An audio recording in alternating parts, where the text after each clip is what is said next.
Bonjour, cette vidéo présente la modélisation des contacts, en particulier dans les guidages en rotation ou en translation.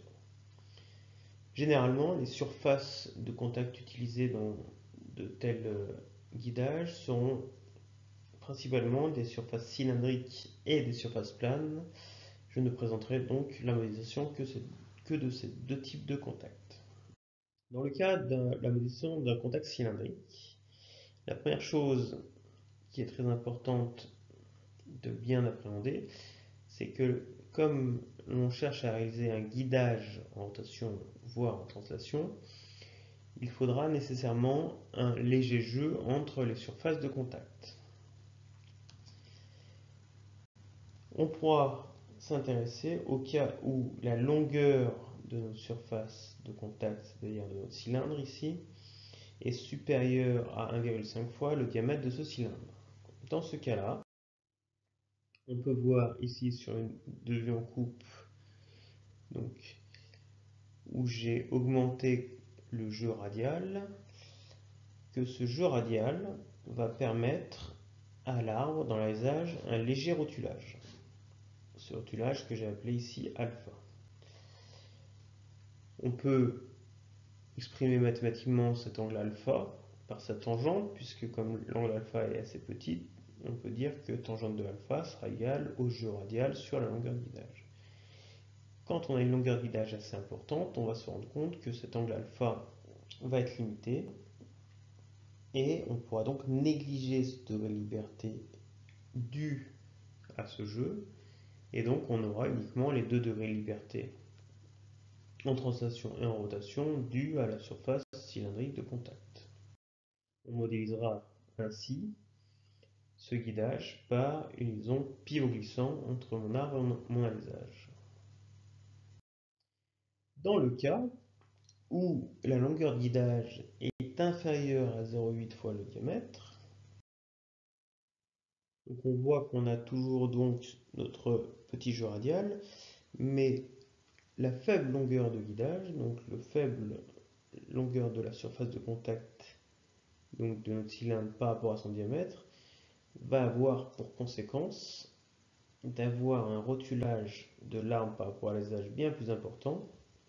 Et donc cet angle de rotulage alpha, on pourra le prendre en compte dans notre modélisation, sachant qu'ici on a un mouvement de rotation sur un axe.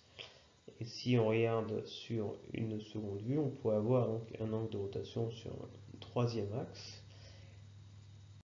On modélisera donc notre contact par une liaison linéaire annulaire, donc en ayant donc les 2 degrés de liberté qui nous intéressent, donc la translation et la rotation sur l'axe du cylindre, mais aussi les 2 autres rotations sur les 2 autres axes.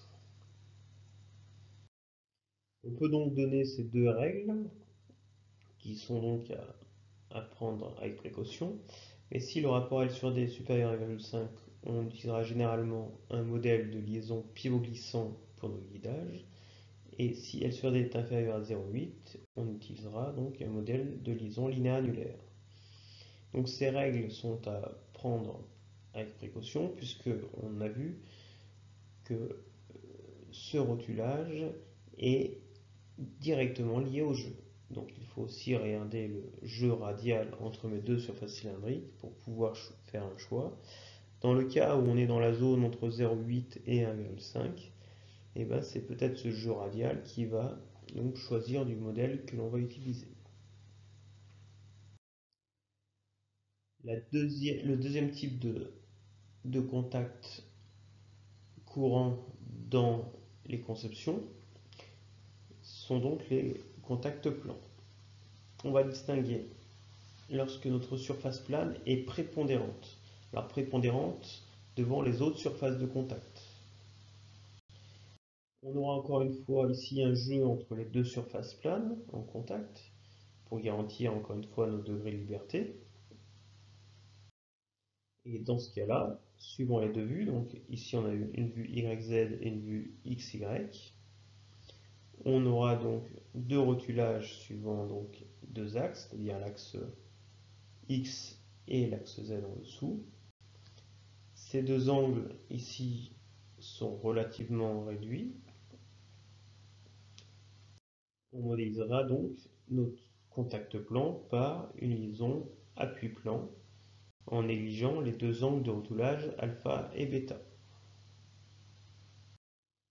Dans le cas où notre surface plane donc de contact a une dimension importante devant la deuxième dimension. Encore une fois, on aura du jeu entre les deux surfaces en contact. Et sur les deux vues, on peut observer le rotulage que l'on va voir, avec un rotulage sur une direction donc, que j'appelais alpha, bien plus importante que dans la seconde direction que j'appelais bêta. Donc on pourra négliger ce rotulage bêta, mais sans négliger le rotulage alpha. On obtiendra donc un modèle de liaison linéaire rectiligne avec donc deux rotations permises et deux translations. On peut d'ailleurs remarquer que si on pousse à l'extrême notre rapport sur notre longueur et largeur du plan, en diminuant la largeur, on tend vers une ligne. Ce qui va dans le sens de cette modélisation par liaison linéaire rectiligne.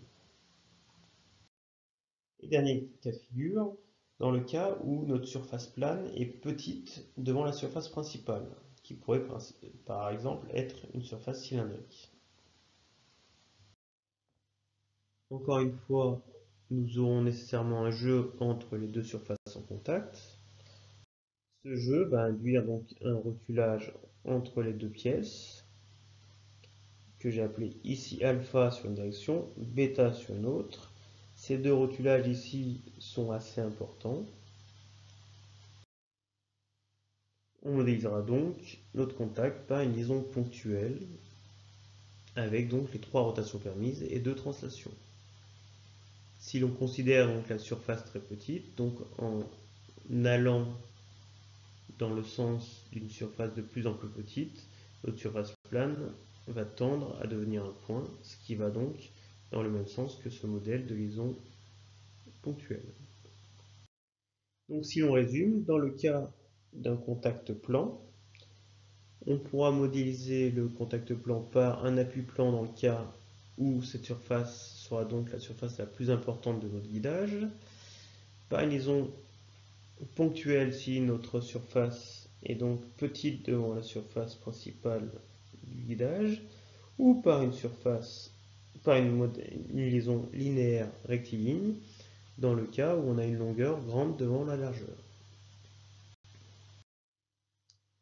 Voilà pour ces principales modélisations des contacts donc par surface cylindrique ou surface plane.